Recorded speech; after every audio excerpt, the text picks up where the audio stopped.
Hello and welcome to the WIHS Journal, Public Affairs from 104.9. I'm Paul Kretschmer. On today's broadcast, courtesy of the Yankee Institute, it's discussion on teachers and organized labor. We have the privilege of being joined today by John Grandy. Mr. Grandy is a Connecticut physical education teacher, and he is a man who stood up for his principles. What's even more exciting is that he won. Mr. Grandy is a man who teaches up near Hartford, and his school threatened to fire him after he criticized its mandatory diversity training on exploring privilege. But here's the thing. He filed a grievance against the school, and the local teachers union dismissed the complaint without explanation.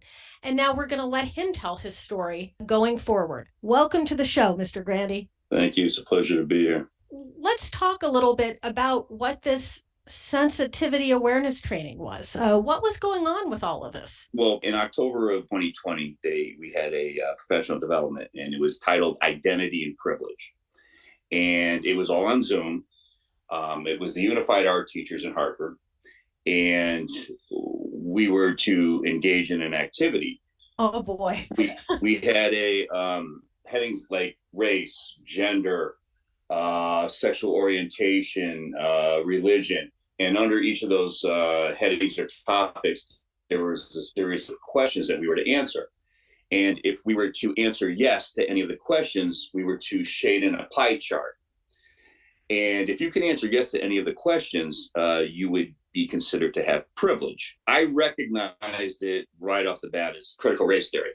Right. And after completing that activity, we were broken up into small groups and set in a breakout room on Zoom, probably about 8 or 9 people in there.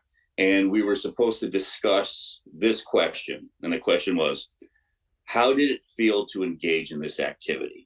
So I was one of the senior members.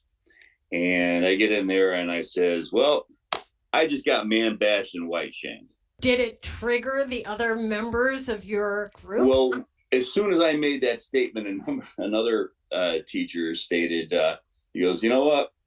I worked hard for everything I've gotten in my life, and I'm not going to apologize for anything.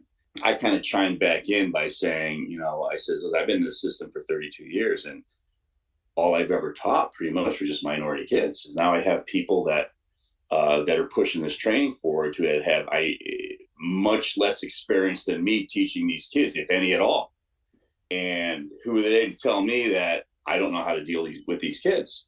And as a PE teacher, I have dealt with thousands of kids because PE teachers see every kid in the school.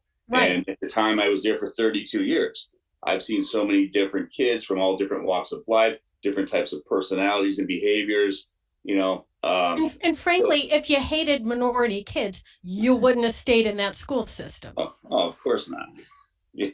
And how stupid. Go ahead. Yeah. So 3 months later, I'm informed that I'm under investigation. And This is just like the Stasi, just like the whatever the Soviets had. You're under investigation. I love it. Go ahead. So apparently I was accused of creating a hostile work environment so that people could not learn. And, so begins the witch hunt. Of course, I went through the interview. That would be January of 21. Now, in October of 21, that witch hunt converted into the kangaroo court where I had to go to a pre-disciplinary hearing. Because you had engaged in wrongthink, yes? According to them, yes. I guess I just didn't agree with the narrative that was being jammed down everybody's throat. The purpose of indoctrinating the teachers to indoctrinate the kids. I'm not there to teach kids how to hate based on race, gender, or whatever. And I go through the pre-disciplinary hearing. So now we're talking 13 months, a little over 13 months after that original professional development. I receive a written reprimand that's placed in my personnel file for the first time in my career. And how long have you been teaching, Mr. Grandy? My overall career spans 36 years, the last 35 in Hartford. So I'm in my 35th year right now in Hartford. I get the reprimand, and I had to take sensitivity awareness training, which was also ordered. which I have to say was more like an attempt at reprogramming, like that you hear about with political dissidents in communist regimes, basically telling you what to think, how to think, what to say. I don't want to go down a rabbit hole, but can you tell us a little bit about what that was like? It was just it was a recording that I had to listen to and answer questions to. And like I said, it was basically, they would want you to, before you say anything, think about what you're saying and how it might hurt somebody. So if you're asked for an opinion, and let's not forget, I was asked how I felt about something. So my feelings on engaging in that activity, I answered honestly. So I took the training, put in the proof I took it, and then I filed a grievance. Actually, I should say I filed a grievance right after I got the reprimand. I took the training maybe a week or two later. So I get into the grievance hearing, and the union is there with me. Now, I left the union in 2018, a few months after the Janus decision was rendered. And so I'm in there in the grievance hearing. Now, in Hartford, there's 3 steps to a grievance hearing. The first 2 steps are controlled by the district administrators. And the third step is arbitration. I knew I was going to lose in the first 2 steps, because if you're going to conduct this witch hunt and kangaroo court and you control the first 2 steps, I'm going to lose the first 2 steps. And I predicted that.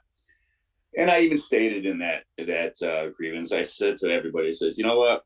I said, I'm going to see you in arbitration. I'll see you there. And when I received notification that I lost the grievance, the next day I contacted the union. Now, by our contract, we have 10 days the union has 10 days to file for arbitration. So the next day I contacted the HFT and stated, hey, as I predicted, I lost this grievance, and what do I have to do to go to arbitration? 5 days go by, and I finally get a response. And it was by one of the vice presidents, and it stated that arbitration is reserved for dues-paying members. Ooh, they can't do that. No, and I'm looking at that, and I'm thinking, there's something wrong with this statement here. This isn't right. So just to do my due diligence, I knew I have a friend who's versed with the union, and I gave them a call, and they got back to me and says, yeah, they can't do that. So I sent, now meanwhile, I also contacted the Yankee Institute, and I left a message. And so the next day after I got that, so this would be day 6 or whatever, I sent in another email, and I said, okay, so if I rejoin the union, does that make me eligible for arbitration? And they came back a day later, and they doubled down and says, no, you would have had to been a member from the time this incident happened. Oh, they're shameless. And let's all remind everyone, what union is this, Mr. Grandy? This is the Hartford Federation of Teachers. Yeah, right. And which is a part of the American Federation of Teachers, which is run by everybody's favorite union leader, Randi Weingarten. Mm-hmm. Yes. The queen of keeping the least privileged children out of school throughout the pandemic, resulting in catastrophic learning loss that has crippled a generation. But I digress. Go ahead. So now at this point, I got 2 pieces of 2 emails here stating this, and then Frank Ritchie, one of your fellows, our labor fellow, you bet. And I said, listen, I have these emails, and Frank said, wait a minute. You got that in writing? and I'm like, yeah, I got 2 of them right here. From the Yankee Institute podcast series, Why Connecticut Matters, Carol Platt-Liebau interviewed John Grandy about teachers' unions. We'll hear the second portion of this conversation tomorrow. For further information, call us at 860-346-1049. 860-346-1049. Opinions expressed are those of the participants, not necessarily those of the staff or management of the station. I'm Paul Kretschmer for the WIHS Journal, Public Affairs from 104.9 WIHS.